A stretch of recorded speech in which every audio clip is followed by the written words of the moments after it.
Gain करता है लेकिन क्रॉस की निस्बत कम गेन करता है। तो इस वजह से हमने कोशिश की थी कि ज़्यादातर जो भी ख़रीदें वो क्रॉस में आए ताकि उसका जो वज़न है वो जल्दी। मुझे लगता है कि जो मुश्किल आती है हमें भी आती होगी, लोग दूसरों को भी आती है, वो होती है एक मंडी वाला दिन होता है, यानी कि सारा दिन गुजर जाता है, सफ़र होता है, वो थोड़ी सी मुश्किल होती है। या जिस दिन स्लाटरिंग होती है उस दिन लोडिंग का थोड़ा सा मसला होता है, बाकी इसके अलावा कोई और मुश्किल नहीं होती। मैनेज तो करना ही करना है। हाँ ये तो है। तो वो तो जितना भी दारोमदार है तो पैसों पे है। पैसों पर वहाँ से पैसे रिटर्न होंगे तो हम मंडी का चक्कर लगाएंगे। अगर वहाँ से 15 दिन का वेट करते रहें 10 रुपया ज़्यादा का, लेकिन हमारे पास और अगर सोर्स नहीं है पैसों का मंडी जाने का, तो फिर हम तो फारग हैं, मंडी जा ही नहीं सकते। बिस्मिल्लाहिर्रहमानिर्रहीम। बिज़नेस टॉक्स ऑफिशियल में एजी दरखां की जन्म से सभी भाइयों बुज़ुर्गों को अस्सलाम वालेकुम वरहमतुल्लाहि वबरकातुहू। तो आज फिर मैं काफ़ी दिनों के बाद बछड़ा फार्मिंग की तरफ रुख किया है, क्योंकि मुझे पता है कि आप जोटियों की वीडियो देख कर थक गए हैं। तो आज मैंने सोचा कि भाई अमजद साहब के पास जाऊं, जो कि उजरा शाम कीम के रैशी हैं, वहाँ पर आया हूँ। तो आज इन्हीं की ज़बानी 4 फ्लॉग का तजर्बा रखते हैं। 4 फ्लॉग निकाल चुके हैं, यानी कि 1 साल का हो चुका है भाई को बछड़ा फार्मिंग करते हुए। जब इस काम स्टार्ट किया सिर्फ 2 बछड़ों से स्टार्ट किया।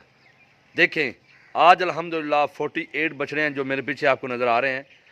तो इंशाल्लाह सभी को जानेंगे, पॉइंट टू पॉइंट बात होगी।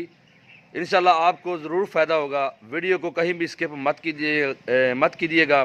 और एक और रिक्वेस्ट करना चाहूँगा, मैंने एक पेज बनाया बिज़नेस टॉक्स ऑफिशियल के नाम पर, तो प्लीज़ उसे भी फॉलो करें, तो इंशाल्लाह उधर भी आपको फ़ायदा होगा। तो आइए इस भाई अमजद के पास चलते हैं और उन्हीं की ज़बानी हर टॉपिक पर, यानी कि एक पॉइंट टू पॉइंट बात होगी, तफसील से बताएंगे। स्लाटर हाउस के हवाले से बछड़ा फार्मिंग की मुकम्मल मालूमात देंगे। हक पर बात होगी, हक और सच पर मबनी पर बात करेंगे, कोई भी बात नहीं छिपाएंगे। तो आइए इस भाई के पास चलते हैं। अस्सलाम वालेकुम वरहमतुल्लाहि वबरकातुहू। वालेकुम सलाम वरहमतुल्लाहि वबरकातुहू। सर कैसे हैं आप? अल्लाह पाक का शुक्र, सब खैरियत है। सर सबसे पहले अपना नाम और लोकेशन ज़रा बता देना। नाम मेरा हाफिज़ अमजद अली और लोकेशन है हुजरा शाम की, तहसील दीपारपुर, डिस्ट्रिक्ट उकाड़ा, बस्ती राइयाँ वाली। ठीक है जी, माशाल्लाह जी। अच्छा सर, मैं आपके पास दूसरी दफ़ा आया हूँ। जी जी। पहले आपकी वीडियो बनाई थी कुर्बानी से पहले। जी बिल्कुल। तो आज मैं अल्हम्दुलिल्लाह आया हूँ आपके पास। माशाल्लाह पहले की निस्बत ज़्यादा तरक्की आपने की है। जी जी, अल्लाह पाक का शुक्र है। अल्लाह आपको ज़्यादा से ज़्यादा दे। आज जो बातें करनी है खुलकर बयान करनी है, ताकि लोगों को पता चले ये काम कैसा है। लोग कहते हैं फैक्टरिंग वाला कारोबार ठीक नहीं है, तो आज मैं अपने भाई की ज़बानी सभी कुछ जानूँगा।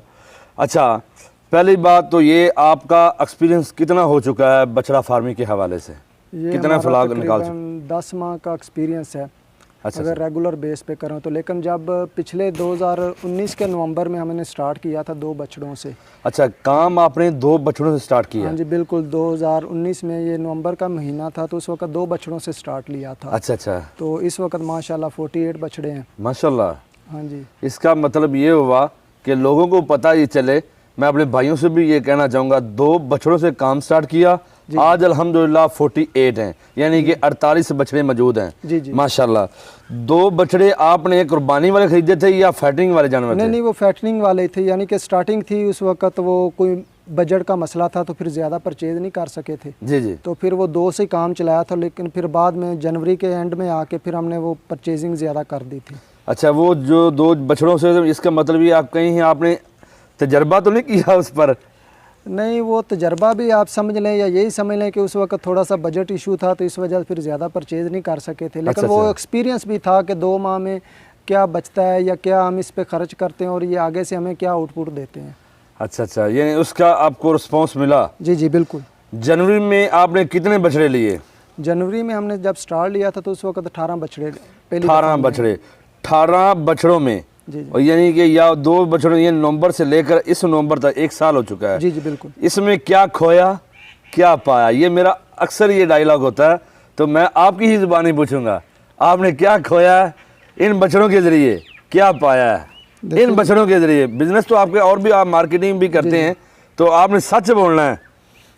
जी जी, ये इसमें है कि अल्लाह पाक का शुक्र है कि सही रह गया, लेकिन ये है कि कोई भी जब बंदा बिज़नेस करता है तो उसमें प्रॉफिट भी होता है, लॉस भी होता है। जी जी, ठीक है, ये कोई भी बंदा नहीं कह सकता कि हमें हमेशा प्रॉफिट ही हुआ, लॉस कभी नहीं हुआ, या कोई ऐसा बिज़नेस नहीं है जिसमें लॉस ना हो। जी जी, तो इसमें भी ये था कि हमें पहले फ्लाक में प्रॉफिट हुआ, दूसरे में थोड़ा सा लॉस भी हुआ, यानी कि वो आप ना प्रॉफिट था ना लॉस था। अच्छा अच्छा, तो एक फ्लाक में थोड़ा सा लॉस हुआ जाके, तो उसकी वजह ये थी कि उस वक्त कुछ ज़्यादा एक्सपीरियंस नहीं था, परचेजिंग थोड़ी सी हाई थी, अच्छा अच्छा, और उसके बाद जो आगे खुराक थी उसमें भी हम थोड़ा सा ऊपर चले गए थे खर्चे में। अच्छा अच्छा, तो वहाँ पे जाके फिर जब वो प्रॉफिट निकाला तो प्रॉफिट की रेशो कम हो गई थी।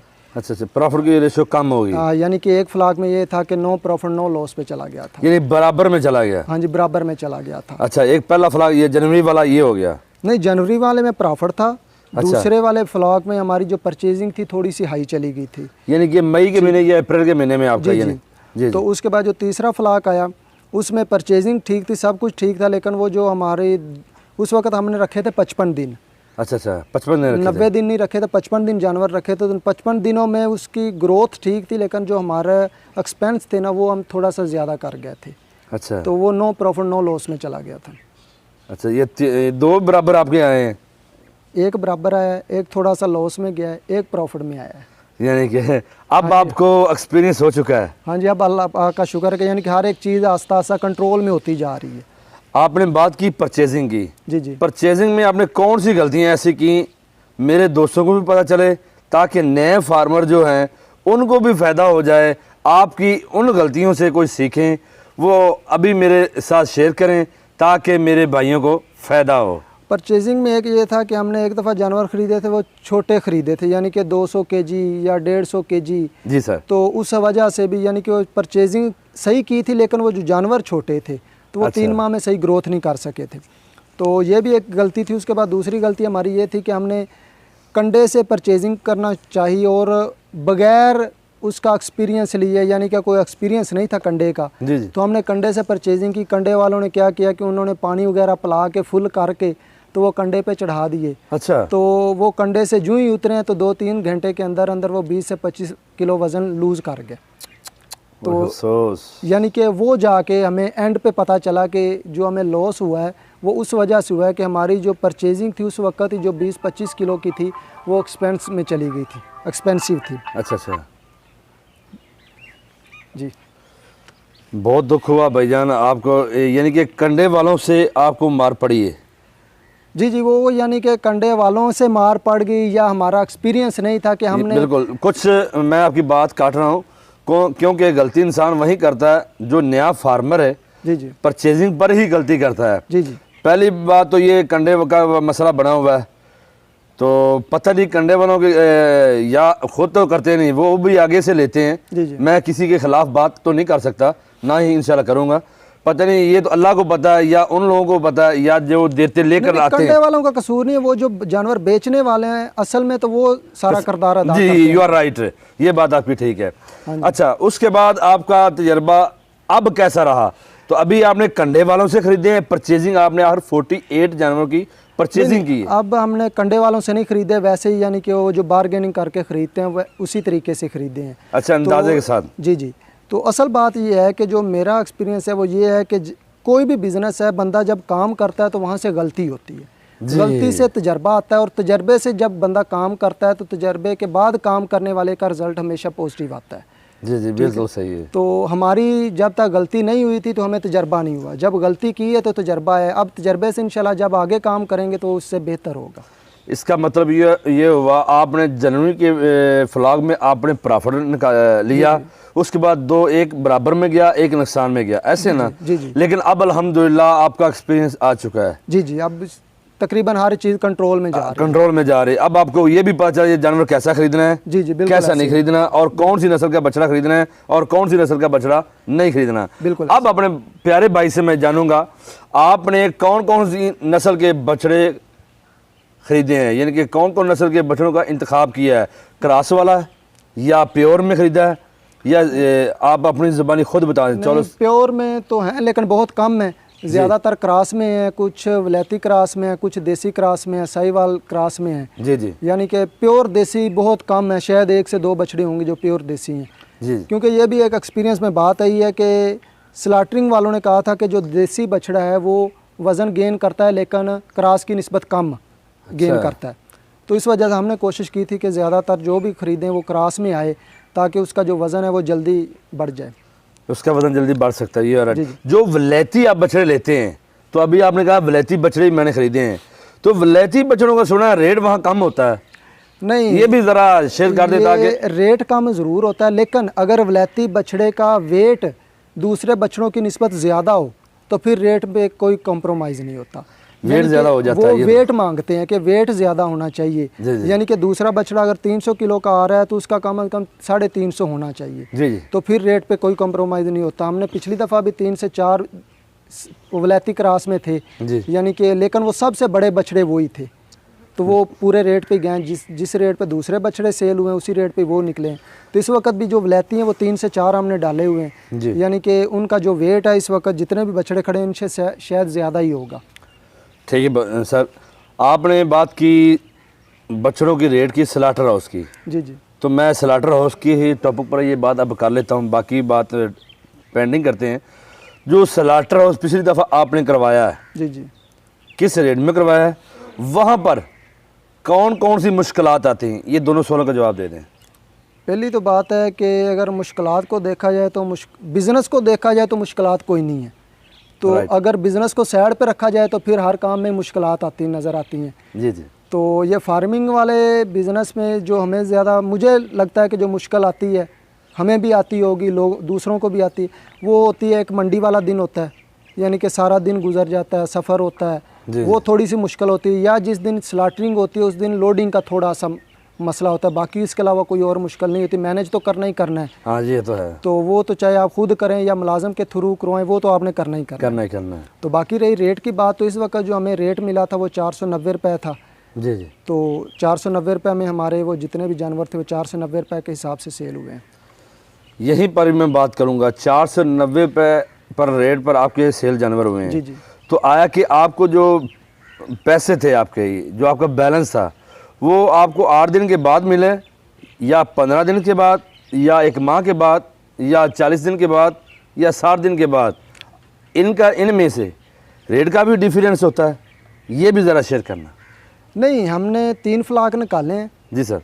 3 फ्लाक के जो हमें पैसे हैं ना, जी जी, जिसके साथ हमारा लिंक है, जिस बंदे के साथ, वो कहता है कि चाहें तो आप अभी मुझसे ले लें जी, तो, नहीं तो ज़्यादा से ज़्यादा आपको 1 हफ़्ते के अंदर अंदर पेमेंट पहुंच जाएगी। तो बंदा ठीक था, तो हमने ज़्यादा कभी उसको फोर्स ही नहीं किया, तो वो 7-8 दिन के अंदर अंदर खुद ही फ़ोन करके कह देता है जी आपके किस अकाउंट में पैसे डालने हैं, तो हमें पैसे पहुंच जाते हैं। यानी कि 8 दिन से ज़्यादा हमारे पैसे कभी भी लेट नहीं हुए।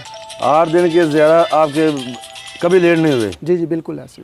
अच्छा अच्छा, माशाल्लाह जी, बहुत खुशी की बात है। अच्छा, तो ये भी आपके पास कुछ इल्म है, कुछ 8 दिन का जो होता है उसका रेट होता है, जैसा कि आप बताएं 490।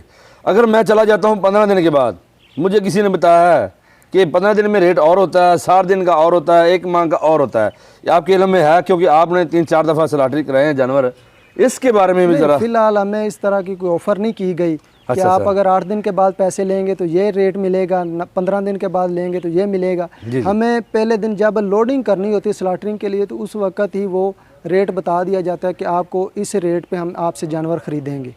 तो यानी कि पैसों का तो इशू नहीं होता, हमें 8 दिन के से पहले या 8 दिन के अंदर अंदर मिल जाते हैं। तो ना ही रेट दूसरा होता है कि आज आपको ये रेट मिलेगा, 15 दिन के बाद रेट ये होगा। लेकिन मेरा ये एक्सपीरियंस है कि बेशक 10 रुपये कम आ जाएँ, लेकिन जितना जल्दी हो सके पैसे आपके पास पहुँचने चाहिए, कि हमारा जितना भी दारोमदार है तो पैसों पे है। पैसों पर वहाँ से पैसे रिटर्न होंगे तो हम मंडी का चक्कर लगाएंगे। अगर वहाँ से 15 दिन का वेट करते रहें 10 रुपये ज़्यादा का, लेकिन हमारे पास और अगर सोर्स नहीं है पैसों का मंडी जाने का, तो फिर हम तो फारग हैं, मंडी जा ही नहीं सकते। तो मेरा एक्सपीरियंस ये है कि पैसे जितनी जल्दी हो सके ले लेने चाहिए।